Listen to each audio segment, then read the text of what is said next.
Very good morning and welcome to a daily devotion. இன்றைக்கி நம்ம பார்க்க போகிறது ப்ராவர்ப்ஸ் 19வது அதிகாரம். அதில் 18லேருந்து 23வது வசனம் வரைக்கும் பார்க்க போகிறோம். Proverbs chapter 19 verse 18 to 23. So இதில் ஒரு சின்ன சம்மரியாக பார்க்க போது 18-19 வசனத்தில் சோலமன் என்ன சொல்கிறாருன்னா, எப்படி டிசிப்ளின் வந்து நம்மளை அழிவுலேருந்து காப்பாற்றும், அதாவது ஒழுக்கமாக இருக்கிறது எப்படி அழிவுலேருந்து காப்பாற்றும்னு சொல்கிறாரு.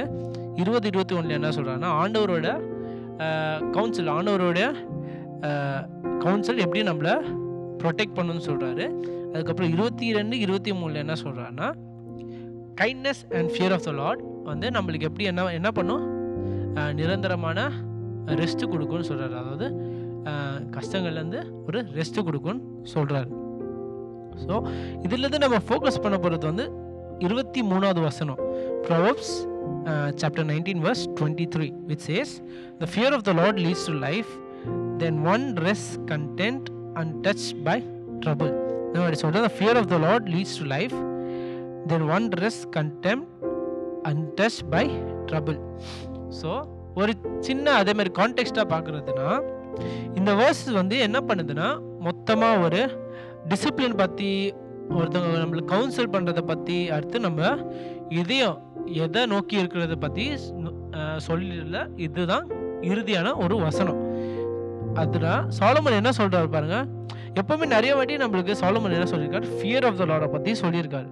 ஆனால் இங்கே வந்து ரொம்ப முக்கியமான விஷயம் என்னன்னா, இங்கே ஃபியர், அதாவது பயம்னா, சாலமன் சொல்றது வந்து அந்த பயம்ன்றது இல்லை, ஆனால் அந்த பய பக்தியை பற்றி சொல்றாரு. நம்ம ஆண்டவர் வந்து ஆண்டவருடைய வார்த்தைகளை வந்து நம்ம எப்படி ஃபாலோ பண்ணணும்னா, பயத்தினால ஃபாலோ பண்ணக்கூடாது. அதாவது ஐயோ நான் தப்பு பண்ணிட்டேனே, ஆண்டவர் என்ன பனிஷ் பண்ணுவார், இல்லையே தப்பு பண்ணிட்டேனே என்னால் பரலோகம் போகணும், இல்லையே தப்பு பண்ணிட்டேனே எனக்கு ஆசீர்வாதம் கிடைக்காது, அந்த பயத்தினால நம்ம என்ன பண்ணக்கூடாது, ஆண்டவரோட கட்டளைகள், ஆண்டவருடைய வழியில நடக்கூடாது. நம்ம எதில் நடக்கணும், ஆண்டவருடைய வழியில ஏன் நடக்கணும், அந்த பயபக்தி இருக்கணும். ஆண்டவருடைய வார்த்தையில அந்த பயம் இல்லாம அந்த பயபக்தியால தான் நம்ம நடக்கிறது ரொம்ப முக்கியம்னு சாலமன் இங்க சொல்றாரு.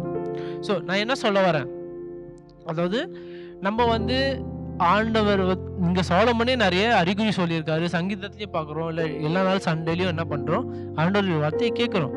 நம்ம அதை ஏன் நம்ம ஃபாலோ பண்ணணும், நம்ம ஃபர்ஸ்ட் என்ன அக்செப்ட் பண்ணோம்னா, நம்ம ஆண்டவர் நம்மளுக்கு கொடுத்துருக்க எவ்வளோ கிருபையை ஃபஸ்ட்டு நம்ம அப்சர்வ் பண்ணோம்.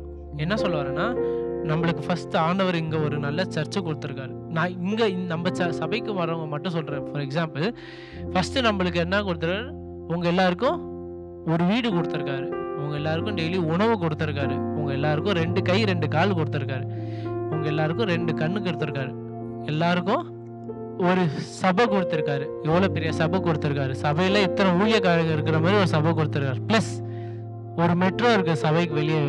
ப்ளஸ் நம்ம சபையில் இங்கே என்ன இல்லை, எந்த பெர்சிக்யூஷன் இல்லை. அதாவது என்னன்னா, நீங்கள் கிறிஸ்தவர்களேன்னு நம்மளை யாரும் கேலி பண்ணுறவங்க இங்கே யாரும் இல்லை. இல்லைன்னா சபையை இடித்து உடைக்கிற மாதிரி சிச்சுவேஷனும் நம்ம கிட்ட இல்லை.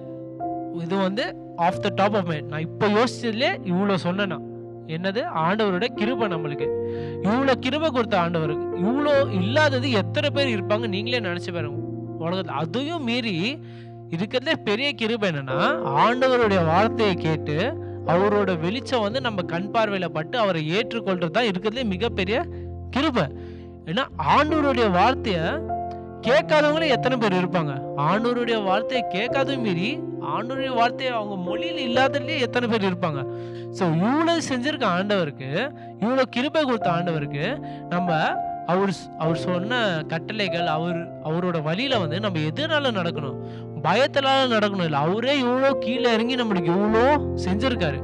அதனால நம்ம எதனால நடக்கணும், அந்த பயபக்தியோட நடக்கணும். அந்த பயத்தோட நடக்காம அந்த பயபக்தியோட அவரோட பாதையில நடக்கிறது தான் சாலமன் நீங்க சொல்றது ரொம்ப முக்கியம்னு சொல்றாரு சாலமன். ஸோ இதை நம்ம எப்படி அப்ளை பண்ணலாம்னா, நம்ம வாழ்க்கையில நம்ம வந்து எப்பவுமே என்ன நினைப்போம், அந்த பயம் என்ற எண்ணத்தை போறதுக்கு ஃபர்ஸ்ட் பண்றது, நான் எப்பவுமே சொல்றதுதான், நம்ம ஆண்டவர்கிட்ட ஜெபிக்கணும். ஆண்டவரே, உங்க பாதையில் நடக்கிற எனக்கு பயம் இல்லாம அந்த பயபக்தியை கொடுங்க. ரெண்டாவது என்ன பண்ணலாம்னா, ஒரு சின்ன ப்ராக்டிக்கல் ஸ்டெப் சொல்கிறேன். எப்போவுமே இந்த மாதிரி நீங்கள் அதை மறந்துட்டீங்கன்னா, இல்லையே அந்த பயம் வரப்போதோ, இல்லை ஆண்டவர் வழியில் நடக்கிறதுக்கு வந்து ஒரு பயத்தினால தான் நடக்கிறீங்கன்னா, நீங்கள் கொஞ்சம் நின்று யோசிச்சு பாருங்க. ஆண்டவர் உங்களுக்கு 3 நல்ல விஷயங்கள் செஞ்சதை, சின்ன விஷயங்களா இருக்கலாம், பெரிய விஷயங்களா இருக்கலாம். ஏன்னா நம்ம கண்ணுக்கு தெரிஞ்சதே ஆண்டவர் வந்து பல கோடி விஷயம் செஞ்சிருப்பார். நம்ம கண்ணுக்கு தெரியாத நன்மைகள் எத்தனை செஞ்சிருப்பாருன்னு நம்மளுக்கு தெரியாது. ஸோ ஒரு 3 விஷயம் சொல்லுங்க. ஃபார் எக்ஸாம்பிள், ஒரு நல்ல இப்போ ஒரு சண்டேனா நல்ல சர்ச்சுக்கு கொடுத்துருக்காரு, சர்ச்சுக்கு போயிட்டு வர்றதுக்கு பாதுகாப்பு கொடுத்தாரு, அதுக்கு அடுத்து நல்ல உணவு கொடுத்தாரு. ஒரு சின்ன 3 எக்ஸாம்பிள். அந்த 3 விஷயமே நம்மளுக்கு என்ன தரணும்? ஆண்டவர் கொடுத்த கிருபையை வந்து நம்ம கண்ணுக்கு வெளிக்காட்டும்.